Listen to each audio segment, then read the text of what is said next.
வணக்கம், வந்தனம், நமஸ்தே, நமஸ்காரம்ங்க. இன்னைக்கு நம்ம வீட்டு தாத்தா பாட்டி சாப்பாடு நிகழ்ச்சிக்கு உங்களை அன்புடன் வர வைக்கிறேன். இன்னைக்கு என்ன பார்க்க போறோம்னு பாக்குறீங்களா? என்னடா ஏதோ பாவக்கெல்லாம் வச்சு ஏதோ பண்ண போறேன்னு யோசிக்காதீங்க, பயப்படாதீங்க. அண்ட் இது உங்களுக்கான கிறிஸ்பியா கரகரன்னு தான் ஒரு ரெசிபி பண்ணி தர போறேன். இது நிச்சயம் எல்லாருக்கும் பிடிக்கும்னு நினைக்கிறேன்.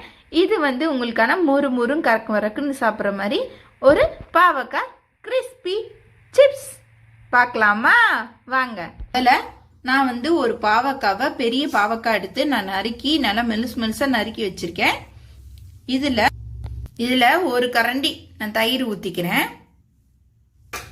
இதுக்கு தேவையான அளவு உப்பு இதுல போட்டுக்கோங்க.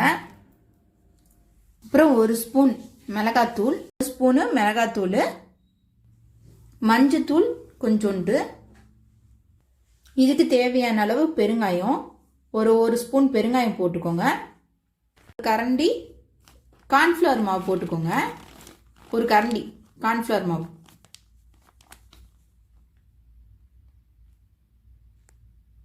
அப்புறம் கொஞ்சோண்டு ஒரு ஸ்பூன் எள்ளு போட்டுக்கோங்க. இப்போ இதை நல்லா மிக்ஸ் பண்ணி வச்சிடலாம்.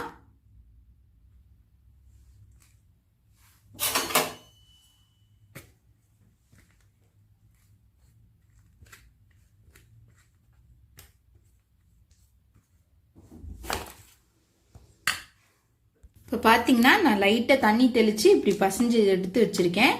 ஸோ இந்த மாதிரி எடுத்து பக்குவத்தில் எடுத்துக்கோங்க. ரொம்ப இது தண்ணியெலாம் ஊற்றிடாதீங்க. லைட்டாக அப்படியே தண்ணி தான் தெளித்து அப்படி கலந்து வைக்கணும். சரிங்களா? இந்த மாதிரி இருக்கணும். நல்லா கலந்து விட்டிங்கன்னா மாவு இது எல்லாம் ஒட்டி இருக்கணும். இந்த மாதிரி இருக்கத அப்படியே நம்ம எண்ணெயை காய வச்சு போட்டுக்கலாம். இப்போ பார்த்தீங்கன்னா இந்த பாவக்காவை நல்லா இது பண்ணிக்கோங்க. இது மாதிரி எடுத்து ஒவ்வொன்றா உள்ள அப்படியே இப்படி தோச்சு இதுக்குள்ளே முக்கி அப்படியே எடுத்து அப்படியே நம்ம எண்ணெயை காய வச்சுருக்கோம். அதில் அப்படியே போட்டு பொரிச்சுக்க வேண்டியதான். எண்ணெயை ரொம்ப காய விட்டுறாங்க.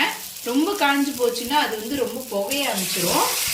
எண்ணெய் கொஞ்சம் காஞ்சக்கணுன்னே நீங்கள் போட்டுருங்க. என்னோட எண்ணெய் ரொம்ப காஞ்சி போச்சு. இப்போ நல்லா அப்படியே போட்டு பொரிய ஆரம்பிச்சுங்க. அப்படியே வரிசையாக போட்டுருங்க. எடுத்து டிப் பண்ணி அப்படியே உள்ளே போட்டுருங்க.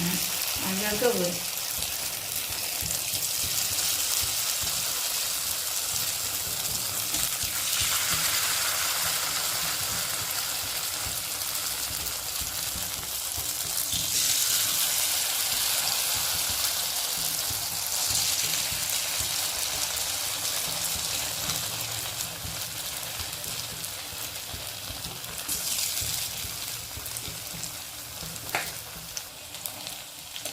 ஸோ இப்போ என்ன பண்ணுங்க, அப்படியே இப்படியே இருக்கிறத அப்படியே ஒரு பேட்டு போட்டுருங்க. இந்த பக்கம் திருப்பி அந்த பக்கம் ஒரு திருப்பி விட்டுருங்க. நல்லா பொரியிட்டோம். இந்த பக்கம் அந்த பக்கம் நல்லா வெந்து பொரியிட்டோம். சரிங்களா? நல்லா இப்படி ஒரு பேட்டு அப்படி ஒரு பேட்டு பரட்டி பொரிய வச்சுட்டுருக்கீங்களா? இந்த பக்கமும் லைட்டாக வேகட்டும். இது பாவக்காய் ரொம்ப உடம்புக்கு நல்லது. இது நிறைய சுகர் பேஷண்ட் தான் சாப்பிடுவாங்க. ஆனால் இந்த மாதிரி நீங்கள் பாவக்காய் செஞ்சு கொடுங்க. உங்கள் வீட்டில் குழந்தைங்க சாப்பிடாத குழந்தைங்க கூட பாவக்காய் வேணும்னு எடுத்து இந்த கிறிஸ்பியாக மொறுன்னு இருக்கிறத இதை சாப்பிடுவாங்க. இந்த மாதிரி இருக்கிறத நீங்கள் அப்படியே சைடிஷ்ஷாக வச்சு சாப்பிடுங்க. எதுக்கெல்லாம் நீங்கள் வெரைட்டி ரைஸ் செய்யும்போது சாம்பார் சாதம், தயிர் சாதம், தக்காளி சாதம், இந்த மாதிரி ஏதாவது நீங்கள் வெரைட்டி ரைஸ் செய்கிறீங்கன்னா அதோடு சேர்த்து இந்த சைடிஷை இதை வச்சு கொடுத்துடுங்க. அழகாக சாப்பிட்ருவோங்க. எஸ்பெஷலி இந்த தயிர் சாதத்துக்கெலாம் இதை நடுவில் வச்சு சாப்பிடணும். இப்படி இருக்கும், செம்மையாக இருக்கும், டேஸ்ட்டாக இருக்கும். இதில் அவ்வளோதான் இருக்கும். இதில் நிறைய மகிமை இருக்குது இந்த பாவக்காய் பொறுத்த வரைக்கும். பாவக்காய் எடுத்திங்கன்னா உங்களுக்கு எஸ்பெஷலி சுகருக்கு ரொம்ப நல்லது. இந்த மாதிரி நீங்கள் சுகர் பேஷண்ட் தான் சாப்பிடுவாங்கன்னு இல்லை, நீங்கள் குழந்தைங்களாம் இப்படி சாப்பிடாத குழந்தைங்க கூட இது மாதிரி சாப்பிட்ரும். சரிங்களா? இந்த மாதிரி கொடுத்து பாருங்கள்.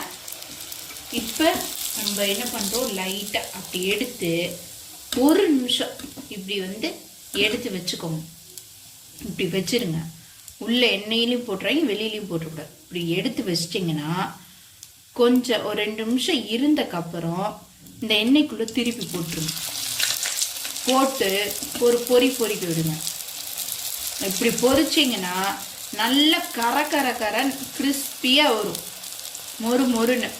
எப்படி நம்ம கடையிலலாம் வாங்கும்போது கர மொறுன்னு வருதுங்களா, அது மாதிரி கர மொறுன்னு வரணும்னா இந்த மாதிரி பண்ணி பாருங்க, மொறு கரன்னு வரும். இப்போ பாருங்க நல்லா பொரிஞ்சு நல்லா ரோஸ்ட் ஆயிடுச்சு. இந்த மாதிரி பதத்தில் அப்படியே எடுத்துக்க வேண்டியதுதான். நம்மளோட பாவக்காய் வடித்து எடுத்துருங்க.